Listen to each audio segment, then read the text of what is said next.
Ormis laskus oru nõlvast alla ning astus mööda väikest rada silla poole. Aga tema peas sagisid segased mõtted. Kõigepealt ütlen tere, siis ütlen täna on ilus ilm, siis küsin, kuidas sul läheb, arutles Ormis endamisi. Ei no nii ei saa. Ma pean ikka ütlema, nii tore, et sa tulid. Ma kartsin, et sa võib-olla ei tulegi. Ei no miks ma seda pean ütlema? Oota, rahu nüüd. Küsin lihtsalt, kas said mu kirja kätte? Mis lollakas oled või? Kui ta mu kirja kätte poleks saanud, siis kuidas ta tulla oleks teadnud? Oota, mõtle nüüd rahulikult. Ta liikus nagu vaakumis. Ta ei suutnud iseendaga kuidagi kokkuleppele jõuda. Aeg-ajalt vaatas ta kella. Vaatas justkui muu seas selja taha ning uuris salamisi ümbrust. Krooni seisis oru nõlval. Mitte sellel, kust Ormis alla tuli, vaid kõrval laiutava oru nõlval. Ormis on täitsa huvitav poiss. Tal on ilusad silmad, sinised. Kummaline, et ta mulle kirjutas.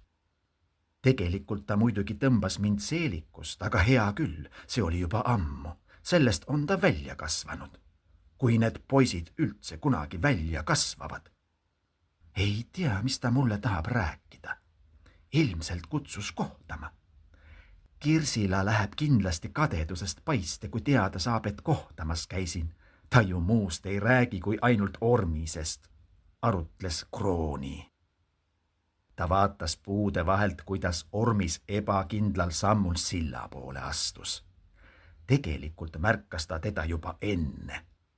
Nad alustasid oma teed samast majast umbes samal ajal ning olid teel samasse kohta. Aga Krooni otsustas, et ei näita ennast.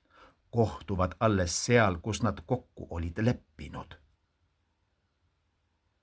Ormis jõudis sillale ning vaatas jõge. Puud kallastel, kes olid terve talve paljalt seisnud, ajasid selga erkrohelisi rõivaid. See oli rippsild, mis jalutajate jaoks üle jõe oli venitatud.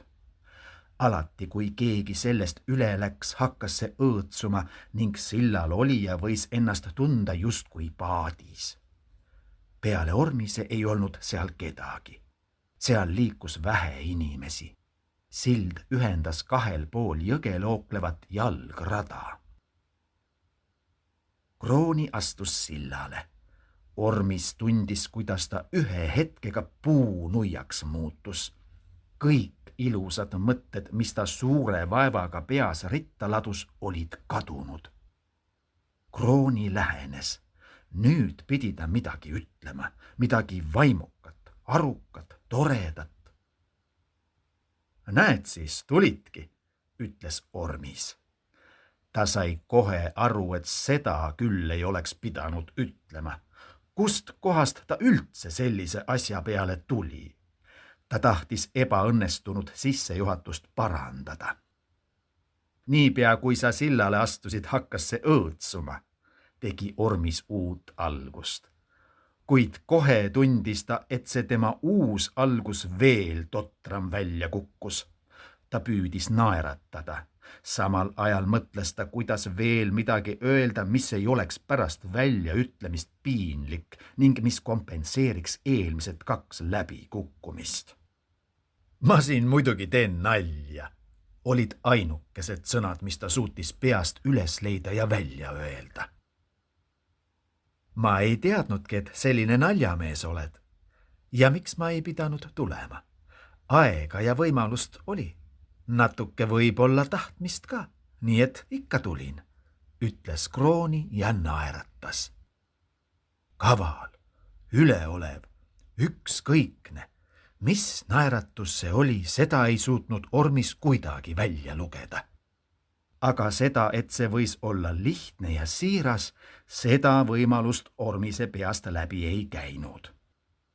Kuid vaatamata kõigele tundis ta siiski kergendust. Tema kimbatusest ja kohmakast algusest hoolimata oli Krooni sujuvalt kaasa tulnud. See on väga vahva, et sul aega ja tahtmist oli, ütles Ormis ning püüdis jälle naeratada. Ta toetas ennast vastu silla käsipuud ning hakkas üle selle kõõlutama. Hingas sügavalt sisse ja läbi kokku surutud huulte välja. Jälle tajus ta oskamatust vestlusega edasi minna ning tundis ebamugavust. Tahaks juba ujuma minna, ütles ta lõpuks. Ega sa ometi mind ujuma ei kutsunud, küsis Krooni üllatudes. Ei, vesi on liiga külm, mul ei ole ujumispüksegi kaasas, vastas Ormis. No arvata võib jah, et ei ole kaasas, ütles Krooni. Tekkis väike paus või siis mõõdukas paus. Jällegi ei tulnud Ormisel pähe ühtegi mõtet ega arukat küsimust, millega juttu edasi veeretada. Ta keerutas oma sõrmi ja otsis võimalust, kuidas piinlikust olukorrast välja pugeda. Näed seda trossi, küsis Ormis elavnedes. Ta näitas silla külje pealt põõsaste vahele jooksvale trossile. Sellised trossid olid silla mõlemates otstes ja külgedel, ilmselt selleks, et hoida seda liigse kiikumise vastu. Näen, ütles Krooni. Ma võin mööda seda trossi kaldale ronida, ütles Ormis. Oled sa seda varem teinud, küsis Krooni. Ei ole. Ära hakka siis jändama, sa võid sealt alla kukkuda. Mina sind sealt jõest välja sikutama ei tule. Aga Ormis enam ei kuulanud. Juba ronis ta üle käsipuu. Ta toetas oma jalad ettevaatlikult trossi sillaga ühendava konstruktsiooni peale. Võttis siis ühe käega käsipuu postist kinni, kükitas ning teise käega haaras trossist. Kuid siis võttis ta hoogu maha. Temasse hiilis kõhklus, nähes enda ja mitu meetrit allpool voolava jõe vahel ainult trossi. Ormis avastas, et see trikk, mis eemalt nii lihtne paistis, osutus sellega silmitsi seistes üsnagi hirmuäratavaks. Pähe tungis mõte, et ehk tuleks see asi praegu katki jätta. Kuid samas tekkis tal vastupandamatu vajadus lisaks Kroonile ka endale tõestada, et ta ikkagi suudab seda teha. Olukorda ning oma võimeid veel kord hinnates tundis ta, et tegelikult saab ta sellega hakkama. Sa ei pea seda köietantsu tegema, tule sealt ära. Õudne on juba praegu vaadata, ütles Krooni. Ta astus silla vastaskäsipuu juurde ja vaatas sealt, mida Ormis edasi kavatseb teha. Oota, pean natuke lihtsalt keskenduma, ütles Ormis. Veel hetke kogus ta julgust, keskendus ning siis lasi käsipuu postist lahti ja haaras mõlema käega trossist. Seejärel käed ja jalad ümber trossi haakides lasi ta ennast rippu. Jalgu kindlalt ümber trossi hoides hakkas ta kätega ennast kalda poole tõmbama. Vaata, et sa ei kuku, hüüdis Krooni. Ta hakkas tema ees etenduvale akrobaatika etteastele endalegi märkamatult kaasa elama. Ormis oli jõudnud poolele teele. Ronida oli jäänud viimased meetrid. Ta tundis ennast juba nii kindlalt, et lasi jalad lahti ja kandis ennast ainult käte jõul kaldale.